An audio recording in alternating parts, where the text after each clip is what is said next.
मैं सबसे पहले ये बताना चाहूँगा इवैक्यूएशन के बारे में। जो हम लोग यहाँ इकट्ठा हुए हैं, हमें इवैक्यूएशन कब करना चाहिए, ठीक है, और क्यों जरूरी है। इवैक्यूएशन कभी भी किसी प्रकार की भी इमरजेंसी में भी करते हैं। अर्थक्वेक हो गया, फायर हो गया, फ्लड हो गया, ठीक है।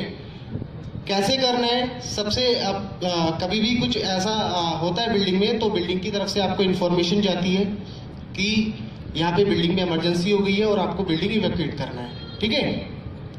जो भी आपका सबसे नियरेस्ट फायर एग्जिट स्टेयरकेस होगा, स्टेयरकेस ही यूज करना है, ठीक है। कभी in case of fire, in case of emergency lift use नहीं करनी है, राइट, ठीक है। जो भी नियरेस्ट पॉइंट होगा फायर एग्जिट का, उससे आपको एग्जिट होके असेंबली एरिया में असेंबल होना है, ठीक है। और आपको पता होना चाहिए कि where is our assembly area in our premises, ठीक है। Back side mall play zone area, ठीक है, किड्स प्ले जोन एरिया, ये किड्स प्ले जोन एरिया है और यहाँ पे हमारा असेंबली एरिया है और हमें सबको यहाँ पे असेंबल होना है in case of any emergency, right, ठीक है। अभी मैं बात करूँगा, कोई फायर हो जाती है, फायर के बारे में बताऊँगा। फायर कितने प्रकार की होती है और कैसे हम उसको एक्सटिंग्विश करते हैं, बुझाते हैं, ठीक है। बेसिकली फायर 4 टाइप्स की होती है, class A, class B, class C and class D, ठीक है। फर्स्ट क्लास सॉलिड फायर, जितने भी सॉलिड्स जो चीज़ें हैं, वुड्स, पेपर, कॉटन, ये क्लास ए में रखा गया है। क्लास बी लिक्विड्स, जितने ज्वलनशील द्रव्य हैं, पेट्रोल, डीजल, पेंट, ठीक है। क्लास सी ग्लास, जितनी भी ज्वलनशील गैसेज हैं, LPG, CNG, butane, propane, right. और डी क्लास में मेरे मेटल्स फायर आती हैं, जो मेरे यहाँ पे बिल्डिंग्स में पॉसिबिलिटी नहीं है, बट मेटल्स फायर को क्लास डी में रखा गया है। उसके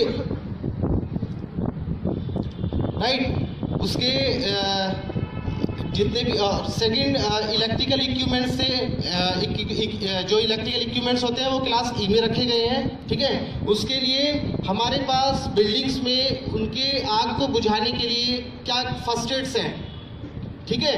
कभी भी कोई भी किसी को इंजरी होती है, कभी किसी को कोई फर्स्ट एड देता है, तो फर्स्ट एड प्राथमिक उपचार के लिए हमारे पास में क्या लगा हुआ है बिल्डिंग के अंदर, उसके लिए हमारे पास बिल्डिंग में फायर एक्सटिंग्विशर्स हैं, राइट।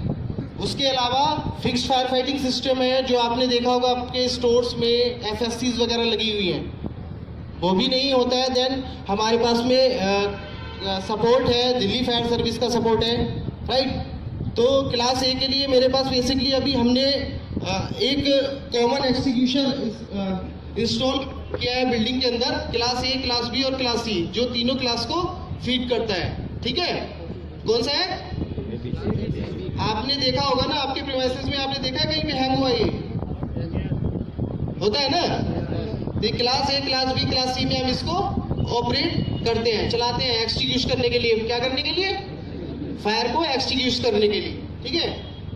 उसके अलावा इलेक्ट्रिकल के लिए मेरे पास में CO2 टाइप एक्सटिंग्विशर्स हैं, ठीक है। कौन से हैं, कार्बन डाइऑक्साइड के एक्सटिंग्विशर्स हैं, ठीक है।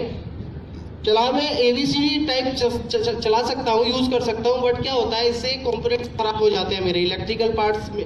कुछ भी होता है उसमें, अगर मैं इसको चलाता हूँ, पाउडर लगता है उसके ऊपर, तो वो खराब हो सकता है, ठीक है। बेसिकली इसको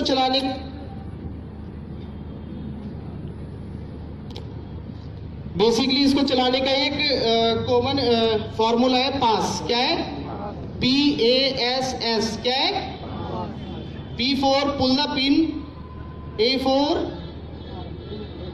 aim base of the fire, S for squeeze the handle, and last S for sweep side to side। उसके साइड टू साइड मेरे को बुझाना है, ठीक है।